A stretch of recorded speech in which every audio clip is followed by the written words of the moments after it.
Assalamu alaikum and greetings to everyone. Welcome to the Mullah Askar Library and Islamic Resource Center, otherwise known as MARC. This is for our program Conversations with Authors. Every few weeks, we invite an author or an academic from the Muslim community to join us, talk about their work and answer some questions. My name is Shabir Jaffer and I'm one of the directors here. I'll introduce today's guest momentarily, but before I do that, there are a few things I'd like to tell you about MARC. While I do so, please feel free to use the chat button on Zoom to tell us who you are and where in the world you're calling us from. It's always interesting to see who's joining us and where they are located. Some of you may not know much about MARC, so let me give you a brief summary. The Mullah Askar Memorial Library and Islamic Resource Center, or MARC for short, is named after the late Mullah Askar Ali M.M. Jaffer, who was a scholar and a beacon of the Khoja Shia Nashi community. We have three strands of work. Firstly, knowledge navigation. MARC works to make Islamic knowledge accessible by maintaining an Islamic library that is available 7 days a week, having seminar space available for Islamic classes, and discussion groups hosting various children's programs, producing exhibitions that promote Islamic learning, and provide links to resources for further Islamic studies on its website. Secondly, heritage. MARC works to preserve and promote learning about the heritage of the Khoja Shia Nashi community through collection and preservation of heritage texts, hosting a permanent wing dedicated to Khoja history, as well as short-term exhibitions highlighting aspects of Khoja heritage, and the publication and production of literary, multimedia materials about Khoja history. And thirdly, interfaith. MARC works to improve relations between people of different faiths by hosting interfaith events, opening its doors to visiting school groups, and others who would like to learn more about Islam and the Shia faith, and creating exhibitions and multimedia that encourage learning about different religions and interfaith dialogue. If you would like to know more, please visit us at our website at marcresource.org. That's marcresource.org. You can also sign up to receive news of our future events and access videos of past ones. So let's meet today's guest now. It's my pleasure and privilege to welcome Dr. Husein Khimjee. Dr. Husein Khimjee obtained his PhD in 1998 from the University of Toronto's Centre of Religious Studies, majoring in Islam. He currently teaches Islam and world religions at Wilfrid Laurier University, and that's in Ontario, Canada. He also taught at the University of Toronto, the University of Waterloo, and McMaster University.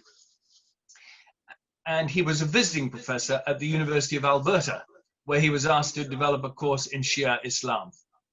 He's the author of several books and papers, including Al-Wasiyyat, which translates as an admonition, the second edition of which has been published. Dr. Khimjee is also active in ecclesiastical issues and is frequently asked to speak at churches, synagogues, and temples. He is a member of the Canadian Association of Jews and Muslims. He is married to Kanizbai and they have a daughter. Dr. Khimjee, welcome to MARC. Thank you very much. Assalamu alaikum to all. Bismillah ar-Rahman ar-Rahim. Let me begin now by explaining why I call this book Al-Wasiyyat. The Arabic dictionary meaning of wasiyat, among other things, is simply translated as admonition, injunction, direction, advice, etc. So the title Al-Wasiyyah in this book means just that, an advice, admonition. It is not a talk on fiqh. So any questions about fiqh are not really related, to this book. Now, let me just, quickly read from the book flap at the back.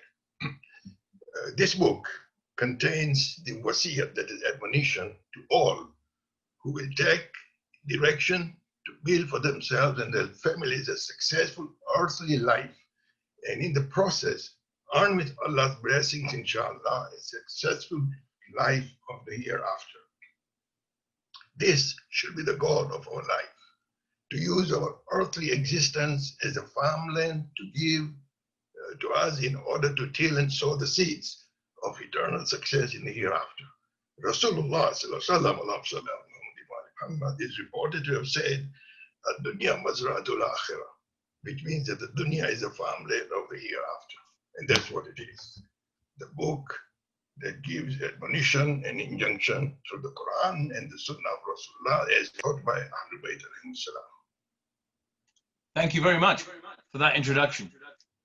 Tell me about your journey towards becoming an academic in Canada and how that led you to writing your many publications. So my interest in the academics has always been, since my childhood. My real interest really begins perhaps at the age of 9 or 10, when I always wanted to find out the truth. What is the truth? Why are we here? And my very first talk to the public was, I think I was about 11 or 12 in Dar es Salaam in Mehfil Abbas. So I knew that the chances in Tanzania were not as great for further education. And my family, our generations have always been in business, and all our decisions have always been made on the dining table.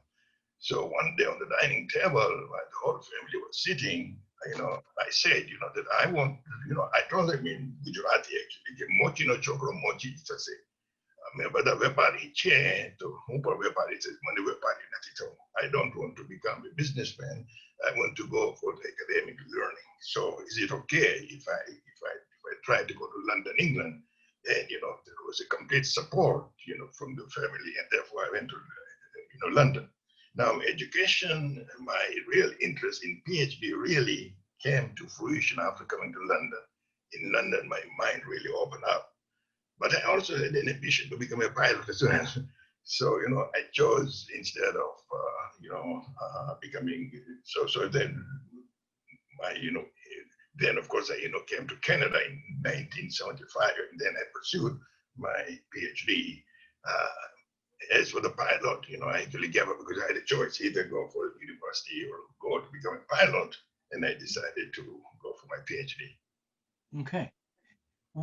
Tell us something about the highlights in this writing career of yours. What were some of the most memorable moments and experiences you had?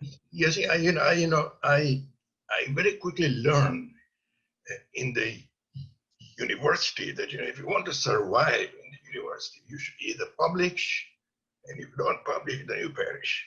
You don't really succeed. So, and I was always interested actually in writing. And so I said, my very first writing was, in the, for the community, small magazine, that I started typing with typewriters. In those days, there were no computers, and I called it News, Views, and Shoes.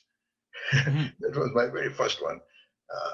Somebody asked me, why do you also call it shoes? And I said, in Gujarati, I said, so if somebody, if there's any, sarcastic thing to say, you can actually use that word, shoes, to actually, speak about it. So, so once I was in the university, the windows opened up. And then I started, to write. I started to do research in the write, and especially, in writing my thesis, it actually helped me a great deal. Okay. So let's turn to Al-Wasiyyat, translating immediately to the words admonition or injunction.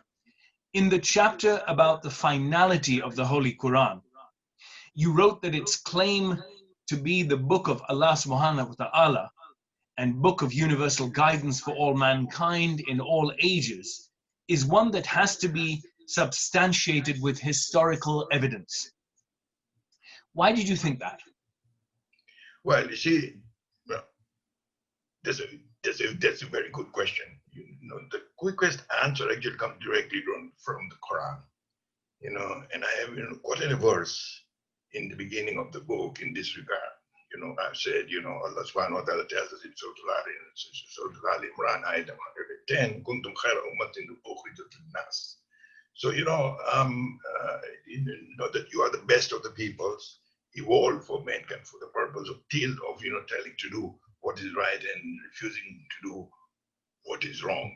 So if if Quran was not the book of the truth, if then of course it would be a theory. Quran is not the book of theory. Quran is the book that gives us entire truth and nothing but the truth. And therefore, many scholars who first were doubting this, this challenge, they wanted to take this challenge up. Those who were not Muslims, non-Muslims, but they were scholars. Physicists, engineers, doctors. When they looked at the Quran and when they studied the Quran, they actually marveled. They were absolutely surprised this, and many of them actually converted to Islam, and they actually wrote their experiences because Quran speaks the truth. It does not. A learned person when he or she is doing any research work, he looks at all the sources, and when he still cannot find all the sources, then he would look intelligently for those who gave divine messages and who were there. They were prophets, and when they look at the lives of the prophets, they find very, very clearly that that whatever Prophet Muhammad, whatever Rasulullah brought as a revelation was actually nothing but the truth. It's not history, because if it is not the truth, then it is theory. Theories always change. Theories can never be, permanent. And there are many, many theories, as we know, that have changed. But Quran does not change. Quran is a divine word. It tells us about what was in the past. It tells us what is in the present and gives us predictions for the future very, very clearly. And the things that the Quran is showing in history are things that we can see. We can actually visualize. We can actually go and actually touch them.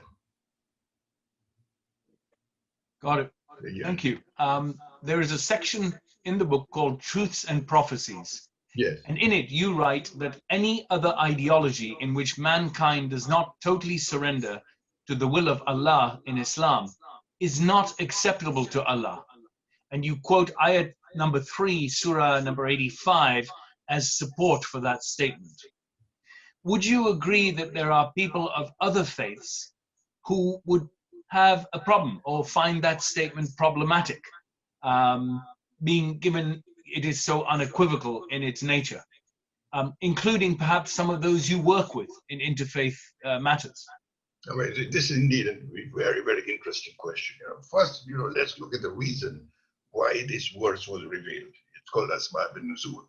It was actually revealed by Allah subhanahu wa ta'ala according to the books of the Tafsir in Tafsir Jalalain. Actually, we read that this verse was revealed, relating to those who had already accepted Islam, and then they apostatized. But when you look at all the religions of the world, the beginning has always been with prophets. This is what Allah subhanahu wa ta'ala says, Inna deen in the light Islam. That Allah subhanahu wa ta'ala, the religion is Islam. So you look at the life of all the prophets, and we see that all the prophets brought only one message. Just one message. The very first prophet was Nabi Adam alayhi salam, and he was, together with him, there have been 124,000 prophets. And all of them, their message was only one. Qulu la ilaha illallah tuflihu. Say, there is no God but Allah, and that is your success. So this is the true deen, so the message was only one. It is only afterwards, as people followed, traditions of their ancestors and other mythological stories, that they begin to actually separate. Now, they have been endowed with no free will, because they were endowed with free will to choose for themselves, and this is what they chose. But the miracles that even in the altered scriptures, yes, there are remnants of the true message of the prophet sent to them.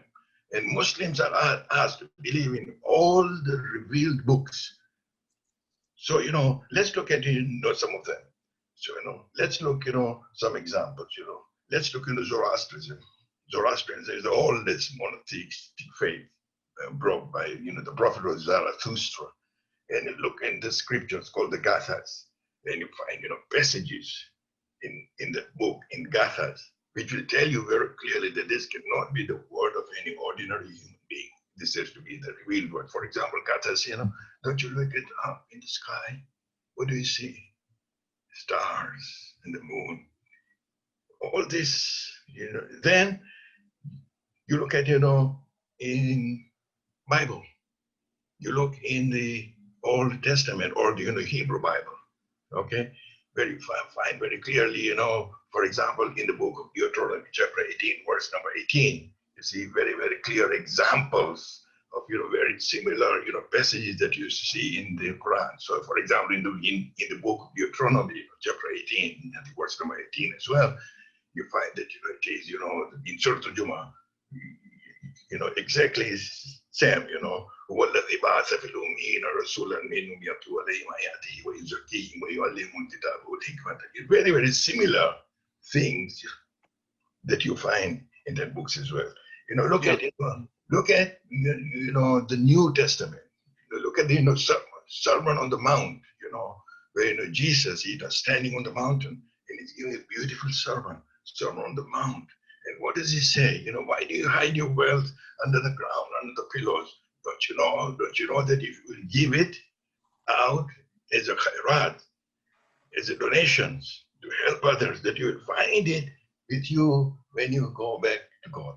Something to that nature in that sermon right. On the Mount, So, let's look at, the Hindu scripture, okay? In Yajurveda, in chapter number 32, verse number 3, it reads, Natasya Pratima Asti. It means that there is no image of him. There is no image of God. There is just no image of him. Let me give you another example from the Chandogya Upanishad, which is, part of the Vedas. In Chandogya Upanishad, we have got a story. We've got a story of a father who is trying to convince his teenage son about God. Okay, the son does not believe.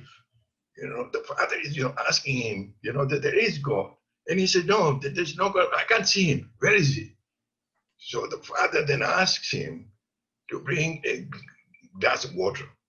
So the son runs and brings the glass of water. The father is asking him to put some sugar in it. He puts some sugar in it. He stirs it, puts some more sugar, he puts more sugar, stirs it. Now the father lifts up the glass and asks him, Beta, son, is there sugar in this glass or not? And the son says, yes, it is. I put it myself. Like, can you see it? And the son says, no, I can't see it. Does it mean that it's not there? It's there. You've got the signs everywhere. You've got the signs everywhere. Yeah. So, we have got, excellent source, that we have that we can use now is, www.islam.org. In that, we have got, tafsir of all the former prophets, who took the pledge to believe in Allah subhanahu wa ta'ala. Yeah. And they took the pledge in believing all that the prophets will come. So there are prophecies among those prophets who prophesied about the coming of Rasulullah. One message, this is what Allah subhanahu wa ta'ala said in the beginning, the line Islam. Allah subhanahu wa ta'ala, the only acceptable deen is Islam.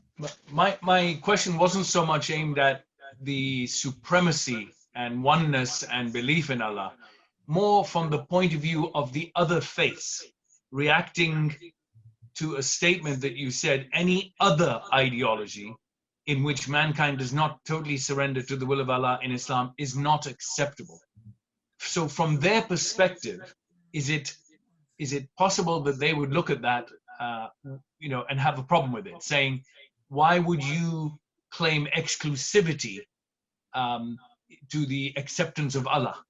Why couldn't our faiths also be considered acceptable by Allah? Do you see what I'm trying to get at here? I'm looking at it, playing devil's advocate, if you like. Yeah, sure. So Islam does, you see, the actual message is not, proclaiming exclusivity. You see, the message is, proclaiming inclusivity, that, we are all included as one large faith. So you look at your own history, you look at your own prophets, you look at your own, the messages that were brought by your own leaders who were the prophets, and you look at your own scriptures, and you will find very, very clearly the message is only one. So it is actually in inclusivity. And, that is why Muslims are also asked, to believe in all the revealed works, and particularly the four existing works, the Torah, the Injil, the Zabur, and the Quran. And these people are called the people of the books. And also in the time of the Mughal time, the Mughal emperors also, made Hindus, part of the people of the book as well. So, we are not claiming, Muslims are not claiming exclusivity. Muslims are only saying that we are all given that our whole selves, submitting to something. Let me just give you one very quick example again, right? That, that human beings are the only ones. We are the only ones who have been given free will, right? All the other creatures go by instinct, not by free will, okay? But we have been given free will, but really, is it total free will? No. Let me explain, okay? Let's say, that I feel hungry. When I feel hungry, I've got a choice. That's my own free will. I can choose to eat whatever I want to eat. Fish and chips, rice and curry, whatever it is that I want to eat is my wish. But do I have a free will that I will not feel hungry? Do I have a free will that if I am healthy enough that I will, can I say to myself, I don't want to feel hungry? It's not possible. Can I say to myself, I don't want to get old? Can I say to myself, I don't want to get bald? I can't. I can't.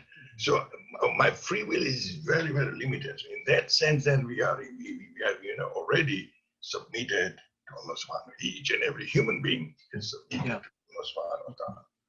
On page 13, you made a statement that I particularly liked, and it says, if the Quran did contain theories, it would have never withstood the test of time, because theories, no matter how good, are liable to change as fresh discoveries are made.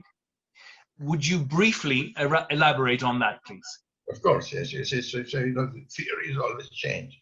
The Quran does not contain any theory. Anything that is revealed in the Quran is relevant from the time it was revealed. It is relevant now, and it will remain relevant until the end of times. Yeah. And Quran will stand for us as an intercessor as well. So the scholars, non-Muslim scholars who have converted to Islam, they've been absolutely amazed and absolutely surprised. Let me give you, some examples of the theories. That have changed. There are many, many theories. Okay, so for example, let's take a theory, the blank state theory, which was called as tabula rasa, which was widely popularized by John Locke in 17th century, 1689. And he proposed that individuals are born without built-in mental content, and that their knowledge comes from the experience and perception. Mm-hmm. At the birth, they are blank. This theory was proven to be totally, absolutely wrong. Modern research suggested that the genes and other family traits are inherited from birth, along with innate instincts, of course. Yes. Also, they're very important. So now the Quran has already spoken about this 1400 years ago. Quran has spoken about this already, that each and every human being is born with fitra. Yeah. Already. What is that fitra? Fitra is like the compass needle. Compass needle always points to the north. But if you put any obstructions, the compass needle will move. It will not point to the north. But you remove all those obstructions, and the compass needle will jump again back to north. I see. Okay. So this is always there. There are also, take the theory of Einstein. Okay. Yeah. One of the Einstein theory was, that the whole of the universe is just static. It was called a stationary. So Einstein said, okay, this was a model that he presented in 20th century, in 1917, but it was problematic from the beginning. And then, later in the Hubble's discovery of the relationship between redshift obliterated by completely, demonstrating that, the universe is constantly expanding.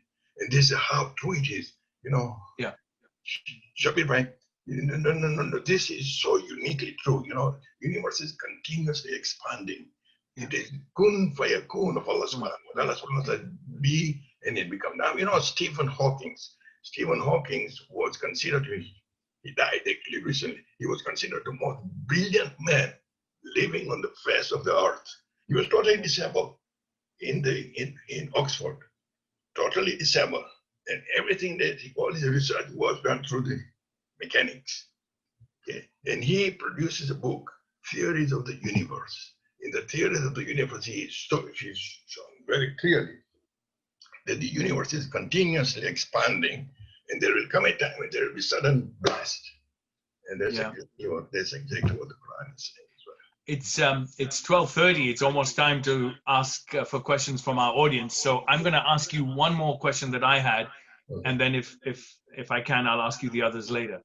And the question I want to finish off with for this part is, on page 27, you reveal the fact that the body of the pharaoh Ramses II has been proven to be that of none other than Pharaoh. I wish personally that I had known this when I went to visit the sites of ancient Egypt a few years ago. So how was this fact determined? Does it mean Pharaoh's body was retrieved from the Red Sea after Nabi Musa parted the waves and he and his followers were able to get away? And so was the body somehow preserved from the sea and preserved until this day? I'm very curious to know this. I didn't know about this at all.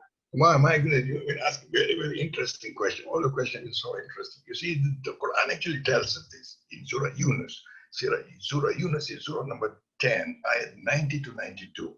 Yeah. Allah subhanahu wa ta'ala reveals very clearly that when Nabi Musa alayhi salam with the children of Israel, when he was, departing and the sea actually parted for him. Yeah. Pharaoh with his army, actually pursued them. Yes. Okay?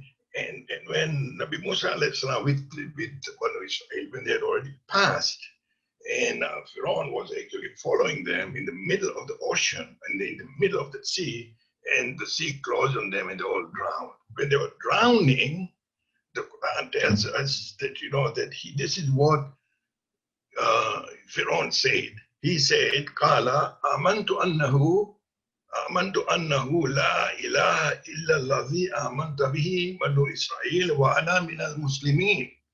He said then that I believe now that there is no God except him whom the children of Israel believe, and I am of those who are Muslims. These are the words in the Quran. Okay, I am the one of those who are Muslim, those who will not submit to Islam. And so Allah subhanahu wa ta'ala tells him right then, Al-an, now, it is in the Quran. Ayat number 11. Okay, ayat number 91. Al-an, وَقَدْ أَسِيدَ قَبْلَ وَكُنْتَ مِنَ الْمُفْسِدِينَ.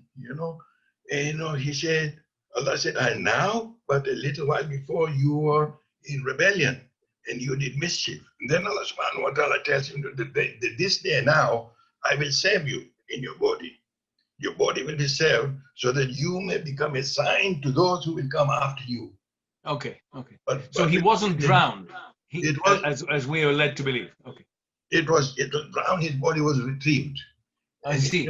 In those days, all these bodies of those great people were actually mummified, and they were preserved. Okay, so the body of Pharaoh was actually preserved. So that body in the temple of Ramses II in ancient Egypt, as we look at it now, that is the actual Pharaoh. That is the actual Pharaoh. It has been. So if you look at in the Encyclopedia Britannica, and I've actually given the reference. Yes. There's a very clear reference in this book, from the researchers who have done the research, and they've confirmed that this is the body of Pharaoh. Yeah. And then we have got the books of Tafsir as well. We have got also the saying from Imam Muhammad Baqir al-Islam about this as well. I don't see any questions from the audience as yet on the chat line. I'll just ask my colleague Zara. Zara, are you seeing anything? Anybody putting their hands up? Not yet. Not yet? Okay, so I'll continue with my line of questions, and we'll wait for the audience to come in. Let's turn to the second section, Dr. Khimjee. in which you start by saying that I'm writing this specifically for all my family members and generally all who will take direction from this. Very, very quickly, what feedback have you received from your family members and your friends from this particular message? You see, the feedback that I've received, from my family members and, from my friends and others in the community members, whenever I've spoken to them, and I've been speaking, for a long time now, since 1979, 1980, and, the feedback, that I have, has definitely been good, so people are, begin to understand and, know the thing that, that this does make sense, plus, Quran actually tells us that kuntum khayra ummati, you are the best of the peoples created for mankind. And, your job is to do amr bil ma'ruf and nahy anil munkar, to admonish, to give injunction. And that's what we are doing. And we have got an excellent example from our prophets and from our imams. The best example that we have, Imam Husein ibn Ali alayhi salam, in the will that Imam Husein alayhi salam, made, he wrote that, that I'm not going to acquire any Khilafat. I'm not interested in that. I am going to do what my grandfather was doing, which is doing Amr bil Ma'ruf and Nahy anil Munkar. Right. So, that's what it is. So, yes, and then, that is the reason why, this book, so this book actually contains, it also, tells about, the modesty of the women. I've got about two or three, pages that, that women, are put in a high pedestal, Quran is the only revealed book which has got the whole surah of Bibi Maryam, surah number 19. So, this is quite amazing. Thank you. On page 53, you wrote something very thought-provoking, at least for me. You said, Salat provides a release for you from otherwise thousands of prostrations that you would have to do to thank Allah subhanahu wa ta'ala for all that He has given you. I never thought of it that way. Can you expand on that, please? Yes, you see, because, human beings, have got this, feeling of gratitude. If someone does good to you, then you want to thank that person. Okay, if the person does, if the person does not have that feeling and you do something good to him and he or she does not even thank you, you will not feel good about that person.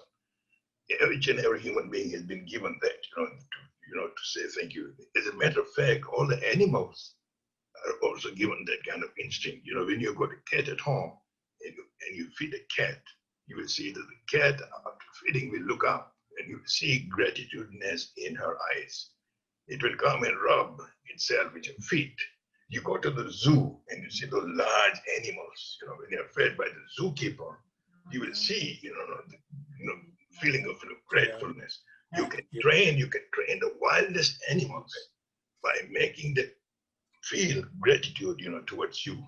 So, this is actually given in all the human beings. So, in order to, answer your, question, that, that we are actually given that, feeling of gratitudeness. Now, so, how many things you are going to give, gratitude to the sun, to the moon, to the stars, to things that you fear, lions, snakes.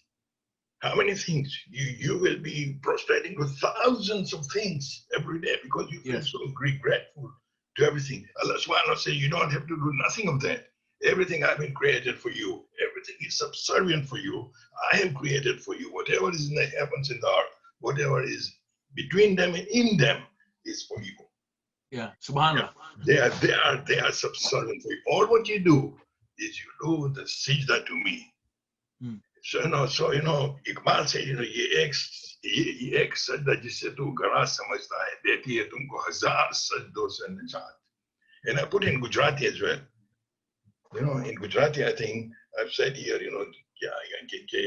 एक सजदा माटे एक सजदा तू जने मुक्त करे तने हजार सजदाओं की निजात. Okay. That's what it is.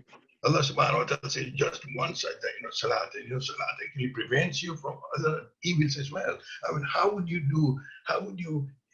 involve yourself into something that is evil when you know that only in the next 3 or 4 hours or 5 hours you'll have to go to Allah again and do your salat and do the sajda to Allah subhanahu wa ta'ala. You see, so, salat is in Quran actually tells in the salat This is truly eye-opening and thought-provoking. That salat gives you that opportunity to express your thanks, but without having to thank Him constantly. God indeed has made it much easier and more practical for us to do that way. Yes, And that's truly inspiring. Thank you very much for pointing that out. Yeah, no, and it also does not mean that you should not thank others. Yes. You thank Allah's one, but when you're thanking others, you should know for sure that this would not have been possible. The Zariya has been created, the Wasila has been created by Allah subhanahu wa ta'ala. Yeah. Had it not been for Allah subhanahu wa ta'ala, this would not have happened. Allah subhanahu wa ta'ala put you at that place at that particular time so that you should be helped by this person, by this community. This is because the Zariya has been created by Allah subhanahu wa ta'ala. Yeah. So we do the shukr, our main shukr is to Allah subhanahu wa ta'ala. Yeah. You also wrote about ayat al-Bir, verse 177 in Surah Al-Baqarah. And here it's a paragraph regarding zakat, where you describe it as a financial obligation. Why do you think that some Shias, as opposed to Sunnis, are a little, how shall I put it, casual or shy about paying zakat as it was originally conceived? You see, the word zakat, simply means, purification of your wealth. Okay, so, we have got, the Quran is just speaking about the zakat, but zakat, the Quran also is speaking about the khums as well. So khums is also a part of zakat. So khums is also part of zakat. Khums is, purification of wealth. Now, Allah subhanahu wa ta'ala, there is an ayat of khums in the Quran as well. In Surah Al-Anfal, there's only one ayat of khums, when Allah subhanahu wa ta'ala is speaking about the charity related to khums as well. So, we as Shias, we, also believe that khums is also, upon our savings as well. Yes. So after we've taken out all the expenses, whatever is left for us, 20% of that is 1/5. Khums means 1/5. Khamsa. Yeah, no, I accept the khums. It's the zakat side that I'm asking you about. Yeah, Why do you think Shias are a little shy or casual about paying that? Yeah, so I understand from a question, maybe I understood it wrong. What I understand from your question is, that why are, Shias not speaking more about zakat and giving more, speaking more about khums. Well, yes, and also given that in Ziyarat-e-Warisa, we mention the word zakat, and when we invoke Imam Husein as being a person who paid zakat and prayed salat, we place so much importance on it, yet I would suggest that some of us are perhaps not as diligent about paying it. I got to be careful here, but there has been some talk that zakat is not as important as for example khums or sadaqah. So I'm just trying to tease you on that front, please. Yes, you see zakat. When we went to school, Dinia school, when we were growing up in Gujarat, in the Dinia school, said was what? Peti majo 40 shilling paida, 40 rupiah paida, and adita katamne afana. Okay, 2.5% of your savings, that you have to give.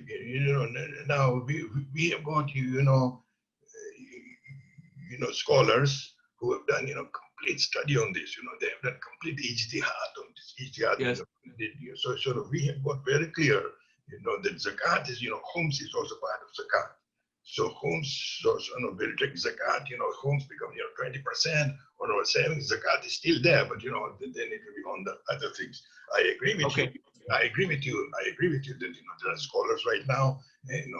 Some of them are recognized scholars who are actually saying that zakat is mentioned many times. Yes. In the Quran, khums is mentioned only once. Therefore, we should be paying more importance on the zakat. but you know, we have got very clear scholars who have done complete ijtihad on this, and so this is the question of fiqh. And Yes. from Okay, so I just seen we have two questions from the audience. I'll introduce the first questioner, who is Husein Khimjee. I think you know that person. um, if Christians are made to believe by their leaders that Jesus is the Son of God, if they are not accepted by Allah, will they go to hell? No, you see, Allah subhanahu wa ta'ala, is speaking very clearly, in the Quran about this. And when I actually teach in the university, I introduce, to my students, some of the wonderful lectures, that we given other scholars, who have also studied the Quran. And if you really study the Quran, those who actually followed teachings of Jesus in their time, then Allah subhanahu wa ta'ala will actually judge them, accordingly. We cannot be, you see, we have got in the Quran, very, very clear, very, very, in our, usul ad-din, we have got very, very clear, the 5 things that we must believe in, and that is the adalat. So it is Allah subhanahu wa ta'ala who is the final judge. We cannot say about anyone that this person is going to go in Jahannam, or this person is not going to be accepted. Those that we know are definitely wrong, though. You cannot say that yes, that Yazid will go to Jannah. You cannot say that for all that Fir'aun will go to Jannah. No, you cannot actually say that. But for the others, Allah subhanahu wa ta'ala is the final judge. We are not, it's whether we are actually told in the Quran that when you are discussing with people, discussing the best of the manners, so that you should not, appear to be, offensive, but in a way that is, effective. And, when you do that, everyone has got that fitra. There are people, as I told you, just a short while ago, that that Allah subhanahu wa ta'ala tells us that each and every human being is born with fitra, and that fitra is always there. So if we speak to people in the good manner, in the way that is good akhlaq, then the fitra that they have, actually, that needle is already ready to move back, to the north. And so we are responsible, but we cannot say, by saying that, that because he's a Christian, he's got to go to Jahannam. No, we cannot say this. And we should not actually say this. Okay. All right. Next question is from Husein Walji. Husein, I'm just going to try and unmute you. Give me a second. Assalamu alaikum, everyone. Sheikh Husein, thank you so much for such words of wisdom. It was truly enlightening. I have a question for you. With your life experiences and what you mentioned, the trajectory that you took away from a business life towards an academic life, obviously, I've known you for many years. It's very inspiring. I'd love you to share a few words of wisdom, particularly for our younger audiences, in terms of that trajectory and what can we do to have more of us entering academia. Thank you. Dr. Walji, thank you so much for this beautiful question. Actually, you see the real responsibility about this, falls on the parents. Actually, so we have got the responsibility. The largest responsibility that I feel is upon the shoulders of the scholars, especially those scholars who are recognized to be the scholars in the community, particularly our resident alims and all that, who have got the responsibility from the member to actually tell the parents to give the proper message to their children. So I think it really comes from the childhood. And if the parents are not academically interested, there are two schools. There's in faculty of science, faculty of arts. Not everybody is in faculty of arts. Some of them are in faculty of science. So if the person is more inclined towards faculty of arts, then he's not going be able to convince those who are really interested in the faculty of science. So whatever the faculty in which they are interested in, you know, the parents have got the responsibility, and the schools and the colleges have got the responsibility as well, you know, to promote this. I mean, that's the only thing that I think, you know, right now, you know, very, very fast. Okay. But if you have any suggestions, you know, Dr. Waj, you know, please. Thank you for that. We'll go to the question from a person named FM. The question is a fairly brief one, and I would like you to answer it as concisely as possible, so we can try and fit one more in. Is khums same as sadaqah? See, you know, as I said in the beginning, you know, that I will not take any fiqh related question. You know, this is fiqh related question. You know, this question is better asked to the scholars, you know, who are more capable to discuss about. I don't qualify in fiqh issues. You see, but you know, but you know,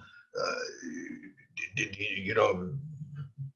When you are giving you the zakat or the khums or you know the sadaqah, it all goes, you know, to help others who are less fortunate, and in that way, there's always a good deed. Well said. Well said. Question from Bashir Bhai Datu. The second part of the book is a unique kind of wasiyat. What specifically motivated you to write it for your family and for society at large? Yeah, you know.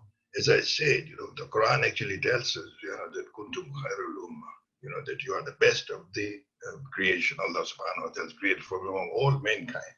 You are the flowering, and your duty is to enjoin others towards the right path, towards good, and you forbid them from doing anything evil.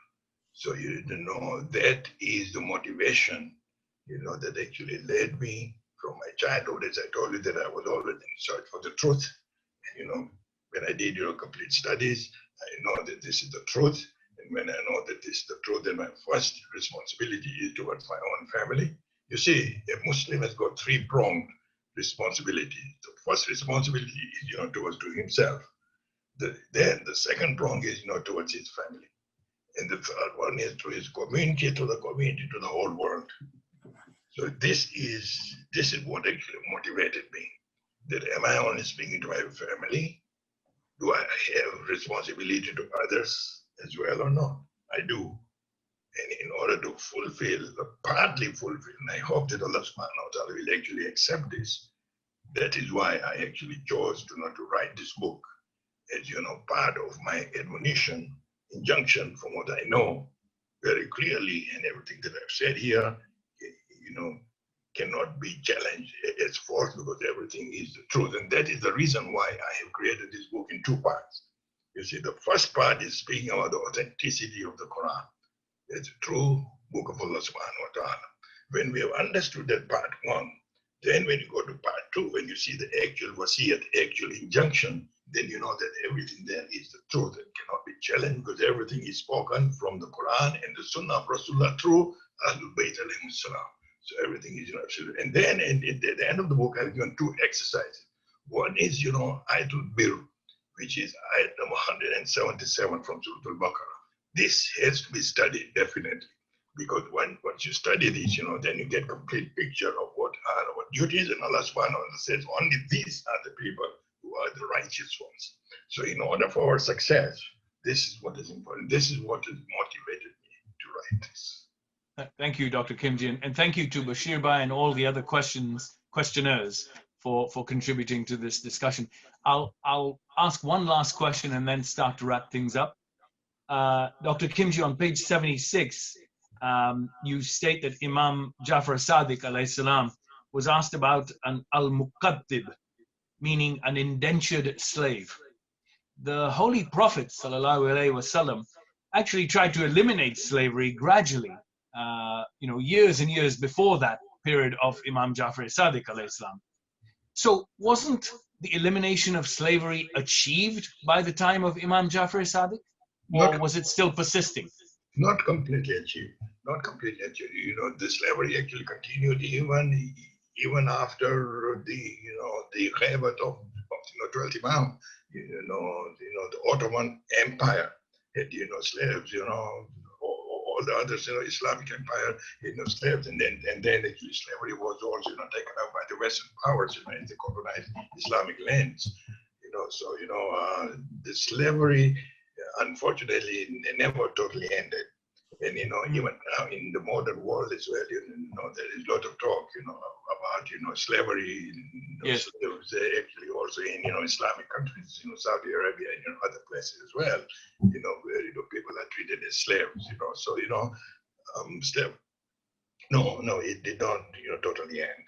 And so in the time of the sixth one, Imam Jafar Sadiq al-Islam, you see, that is why this ayat, particular ayatul bir, so Al-Baqarah ayat 177. Jafar Sadiq al-Islam is quoting this ayat, and when that person, slave is coming to Imam Jafar Sadiq al-Islam, or Imam Jafar Sadiq al-Islam is actually saying that that you can use this verse in Al-Baqarah, to relieve the slave who cannot pay according to the contract to get his freedom.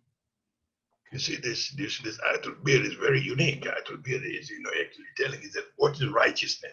And one of the fundamental righteousness is to help others, those who are chained in debts. Right. Okay. So thank you. So, Thank you so the slavery was not totally right. clear here. This has been extremely enlightening and helpful and informative. Thank you very much, Dr. Khimjee. Thank you very much. Thank you to all. Thank you also to Dr. Waj, for your question. Yeah. I really appreciate it. Thank you. I do want to say one thing is that Dr. Khimjee has very kindly agreed to send copies, electronic versions of his book Al-Wasiyyat, to anybody who would like to receive an electronic copy. If they would like to email him directly, he will send it to you. Dr. Khimjee, can you just read out your email address so Yes. that people can send you their requests? Go ahead.